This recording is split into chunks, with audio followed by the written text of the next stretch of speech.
I ain't gonna talk about how you got me sent to jail for a whole week. We ain't gonna talk about that. How you tried to shoot me and set me up. You got me sent to jail. We ain't gonna talk about none of that. Alright? I ain't gonna talk about half the stuff you did. Just leave it alone. You doing you right now. Keep doing you. Keep my family out of it. Keep me out of it. You see, you went where you at all because you said my name? You could have been saying my name and did a positive. You went about it the wrong way, y'all, and now you'll never get a penny out of me. And y'all saying other people, the ones y'all got y'all input to put on it, y'all ain't never been, my whole life, even before I was rich, I always been the one that never asked for shit. I always been the one to do shit for motherfuckers. So y'all, the ones that feel where she coming from, y'all don't know shit because y'all ain't never been the ones to have shit. Like, I ain't fucking, like, my people I fuck with, they straight. My mama, she straight. Let me call my dad. Hold on. Y'all know how my dad look already, like face that room. Fuck with your friends, but it's crazy how you got 10 siblings out here struggling. I'm sleeping on the next motherfucking couch, bitch. Bitch, she ain't on no couch. I'm in the bed. I'm in the bed. Okay, my bad. I got a little over. I've been on the couch. Fuck. I've been on the couch. But yeah, Rambo want to sit here and do his little 2 cent in. Can't damn well, but y'all need to stay the fuck out of family business. Cause Rambo, you get some of the weed plants. I say a weed. Why ain't a weed plant? Hello? Why I can't get a couple of bowls? 6, 7. 6, 7. Why I can't get 6 or 7 bowls? Why I can't get flown out to a weed plant? And we eat ketchup sandwiches together. My bro. Rambo did not struggle with us. If you cool with them, that's cool. When family drama turns public, it's usually messy. It's emotional. It's embarrassing. But this is different. Because when a sister gets online and says, if something happens to me, y'all know who to look at, that's not just family tension. That's a nuclear accusation. And now the entire internet is locked in, trying to figure out what's really going on behind the scenes. Victoria, also known as Scarface, didn't just vent. She didn't just complain about money. She didn't just throw shade. She went straight for the jugular. She claimed her own blood. One of hip-hop's fastest rising stars might be willing to sacrifice her over family drama that spiraled out of control. Let that sink in. Now, before we go any further, let's be clear. These are allegations. There are no confirmed reports of violence, no official statements, no charges. What we have are viral videos, resurfaced court documents, and a family feud that just went from private pain to public warfare. And that's exactly why this story matters. Because when fame enters a broken family system, old wounds don't heal. They explode. This isn't just about money. It's not just about jealousy. It's not just about clout. This is about what happens when one person escapes poverty and the rest feel left behind. It's about trauma, resentment, loyalty, and the dangerous mix of street politics and celebrity status. So the real question isn't just who's lying. The real question is, what pushed this situation so far that one sister is saying she fears for her life? We're breaking down everything. The childhood isolation, the financial accusations, the resurfaced criminal history, the so-called sacrifice claims, and the industry pressure nobody wants to talk about. Because once family drama hits the timeline, it's no longer private. It becomes a war of narratives. And right now, the whole world is watching. Before the fame, before the plaques, before the CMG chain, there were 12 kids in one house, surviving. Victoria didn't just describe being broke. She described being cut off, homeschooled, isolated, not allowed outside the fence. No real social life, no normal childhood, just siblings depending on each other because nobody else was coming. Think about that dynamic. When you grow up like that, your siblings aren't just siblings. They're your world. Your protection, your only emotional outlet. When the lights get cut off, you sit in the dark together. When food runs low, you split it together. When you're hungry and scared, you lean on each other. Victoria said they ate ketchup sandwiches, shared cereal bowls, took water bottle baths, dealt with rats and roaches like it was regular life.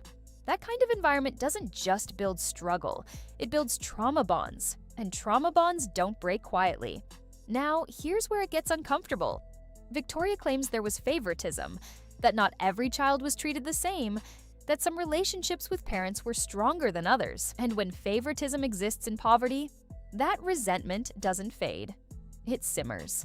Add in the fact that Victoria allegedly called child services at one point because she was tired of getting punished for being hungry. That tells you the dysfunction ran deep. This wasn't just, we were broke but happy.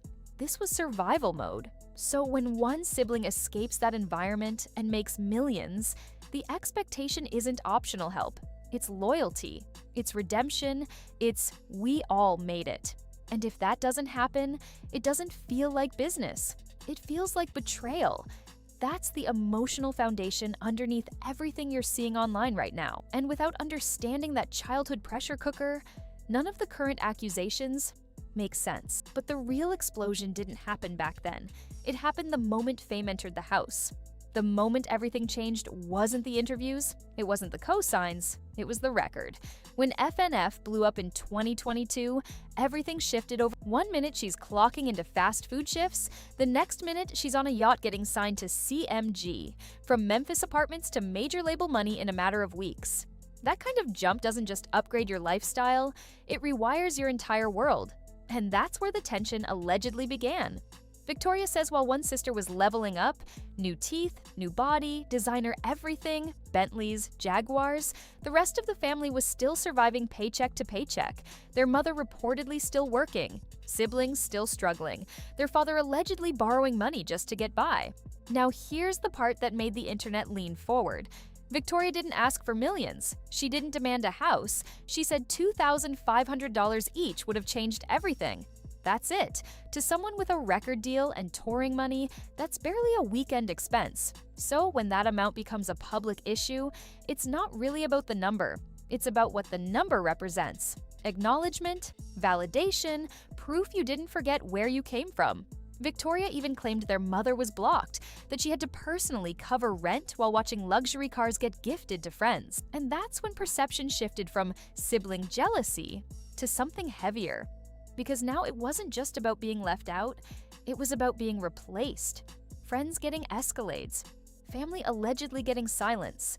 And when the narrative you built publicly is, I take care of my people, but your own blood says otherwise, that's not just messy, that's explosive. But it didn't stop at money, because once Victoria went public, the situation stopped being emotional, it became dangerous. Just when the internet started siding with everything flipped, old court records surfaced, allegations that she had once pulled a weapon during a dispute involving her sister.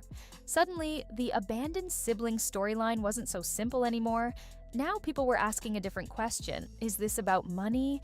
Or is this about a long history of violence inside that family? Because if there were already past confrontations, already explosive arguments, already moments where things escalated physically, then this wasn't new tension.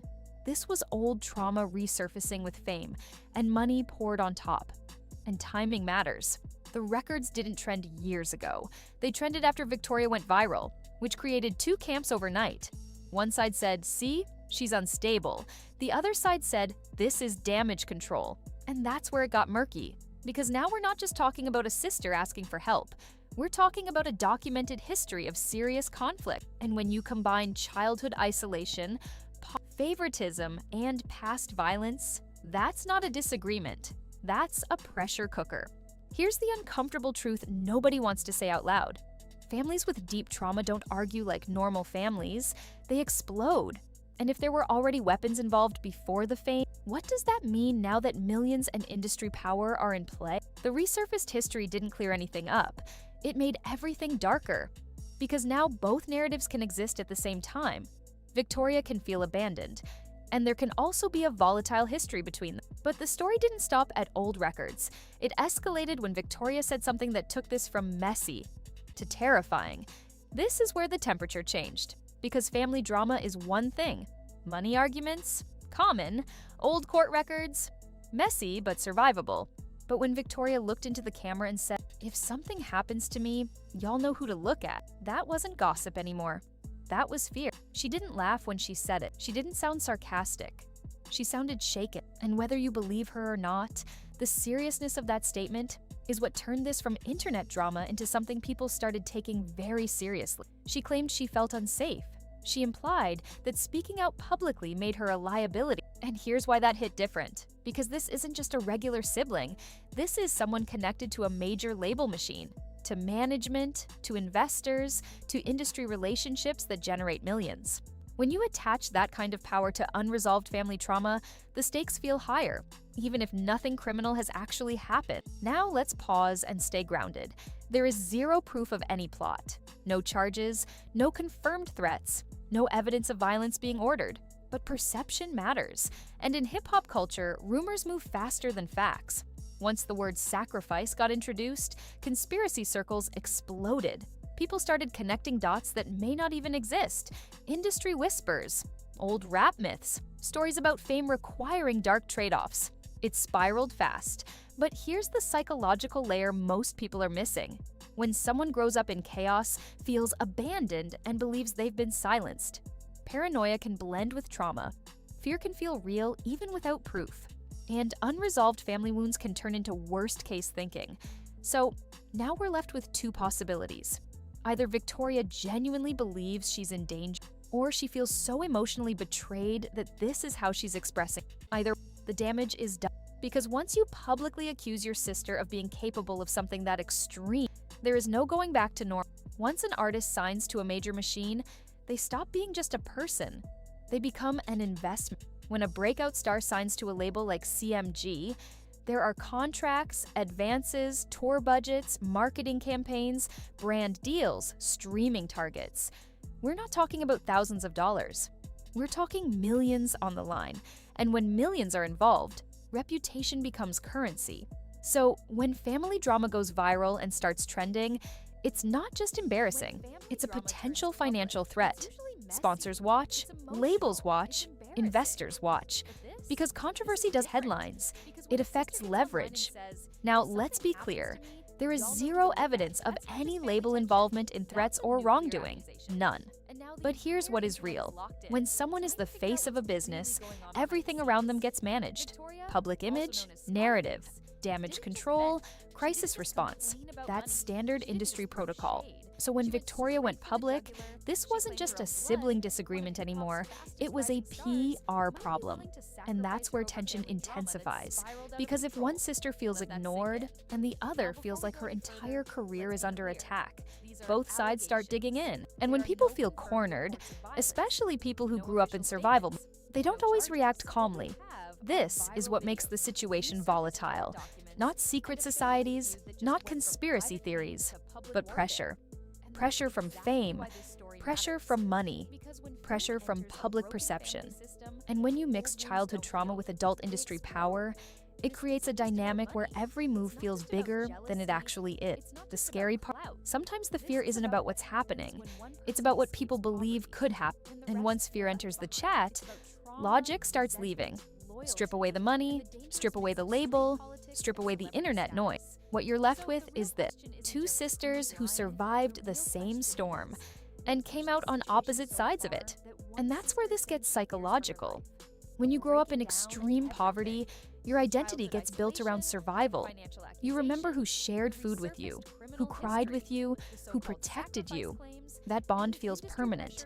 So when one person escapes and doesn't look back the way you expect, it doesn't just hurt, it rewrites your reality. Victoria isn't just angry about cash, she sounds hurt, displaced, replaced. She sees luxury cars being gifted to friends while she feels forgotten. In her mind, it's not business, it's abandonment. Now flip the lens. Imagine you're the one who made it out. You're finally free from trauma, free from chaos, free from dysfunction. And suddenly everyone from that environment expects access to your new life. That can feel suffocating. Success doesn't automatically heal trauma. Sometimes it amplifies it. One sibling might see fame as redemption, the other might see it as betrayal. And when old wounds never got therapy, never got closure, never got real communication, they explode publicly. The sacrifice language? That's extreme. But extreme language often comes from extreme emotional. When someone feels completely unheard, they escalate the volume, not necessarily because they have proof, but because they want to be seen.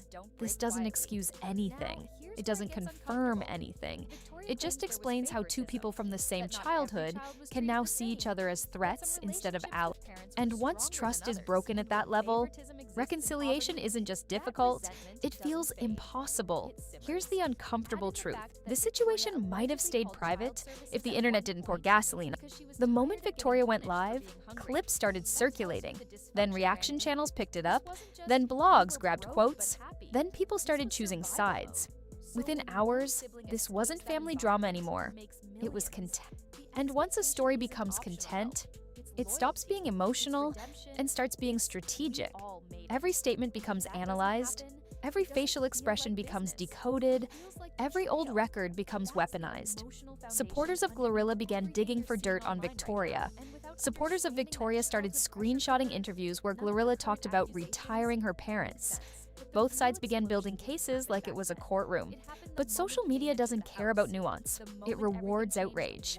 So instead of space to talk privately, both sisters now have thousands, sometimes millions, of strangers encouraging escalation, telling one side to stand up, telling the other to expose everything.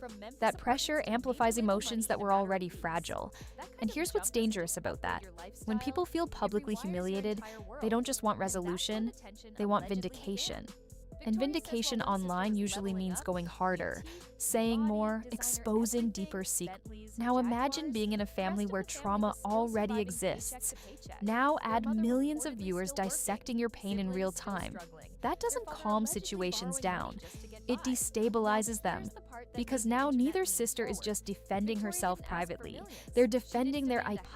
And once pride enters the equation, stepping back feels like losing. So instead of cooling off, the fire keeps getting. And that's when stories stop being about what actually happened and start being about who controls the narrative. At this point, it's not just about fear. It's not just about money. It's about image. GloRilla didn't just build a fan base, she built a story. The Memphis girl who came from nothing, the hustler who made it out, the one who never forgot the struggle. That narrative is part of her brand. It's why people root for her. So, when your own sister goes public and says, "She didn't help us," that hits different. Because now fans aren't just asking, "Is this family drama?" They're asking, "Was this?" And perception is everything in hip-hop. Authenticity, loyalty. "I take care of my people" sells. If that cracks, even slightly, it changes how fans see you. Even if none of the extreme accusations are true, the seed of doubt has already been planted. At the same time, Victoria's reputation is on the line, too. Some people see her as brave for speaking up, others see her as reckless. The resurfaced criminal allegations made people question her stability. So now, both sisters are fighting not just each other, but public perception. And here's what makes it worse. Silence can look guilty. Speaking out can look defensive. Responding can escalate. Ignoring can fuel speculation. There's no easy move. If GloRilla says nothing, the rumors grow. If she responds aggressively, it looks harsh. If she sends money, it looks like hush money. If she doesn't, it looks cold. Every option is complicated, and that's what makes this situation so intense. Because at the center of all the noise, one thing is clear. Both sisters feel wronged, but only one of them has millions of eyes watching every move. And when fame meets family trauma, there's rarely a clean outcome, just damage control. Now here's where everything shifts from messy to disturbing. Victoria didn't just say, "My sister won't help me." She said, "If something happens to me, look." That changes the temperature completely. Because once someone publicly says they fear for their life, the internet doesn't treat it like gossip anymore. It treats it like a countdown. And that's dangerous. In one clip, Victoria looks straight at the camera and says she feels like she could be sacrificed. That word alone sent social media into overdrive. Not just because of what it implies, but because of how calm she sounded saying it. That wasn't yelling, that wasn't clout-chasing energy, that was fear. Now, does fear automatically mean something sinister is happening? No, but perception matters. When someone with a public platform says, "If I die, blame this person," it plants a narrative that doesn't go away easily. Even if nothing ever happens, that statement lives online forever. And here's the real issue. Once fear becomes part of the story, everything else gets interpreted through that lens. A random unfollow, suspicious, a vague lyric, threat, a silence, conspiracy, it snowballs fast. At the same time, you have to what pushes someone to make that kind of statement publicly? Is it desperation? Is it trauma? Is it paranoia? Or is it genuine? Nobody outside that family. But here's what we do know. When family issues escalate into public fear narratives, it becomes bigger than two sisters arguing. It becomes public record. And that kind of narrative doesn't just disappear, it lingers. Now, let's talk about the real collateral damage. Because whether Victoria's claims are true, exaggerated, emotional, or something in between, one thing is undeniable. This hit GloRilla's reputation hard. Hip-hop culture runs on authenticity. You can survive bad music. You can survive messy relationships. But if the public starts questioning whether you're real about your story, that's GloRilla built her brand on struggle, on coming from nothing, on being that Memphis girl who made it up. Fans connected to that. They rooted for her because she felt, but now the narrative's shifting. Instead of, she made it and brought her people up. Did she forget her? That question alone is dangerous. Because in this culture, family loyalty isn't optional, it's expected. Every interview where an artist says, "I'm doing this for my family," creates an invisible contract with the audience. And when someone from that same family says, "She didn't help us at all," it cracks that image wide open. Even if the truth is somewhere in the middle, even if GloRilla has helped in private, public perception doesn't wait for nuance. And let's be clear, no evidence has surfaced proving any actual plot or physical. That part matters. Heavy accusations require but the damage? It's already circulating. Sponsors watch this stuff. Labels watch this stuff. Fans screenshot everything. And controversy sticks longer than facts. This isn't just sibling drama anymore. This is brand risk. And in an industry where image equals money, that kind of heat doesn't cool off overnight. At this point, this isn't just a sister feud, it's a full-blown public fracture that could reshape both of their. Victoria says she's scared. GloRilla stays mostly silent. The internet fills in the blanks. That's how narratives spiral. There's still no confirmed proof of threats, no charges, no official investigations, just allegations, emotion, and a family history full of trauma. But here's the truth. When private pain becomes public content, nobody wins. Not the brand, not the family, not the... The real question isn't who's louder, it's who's telling the whole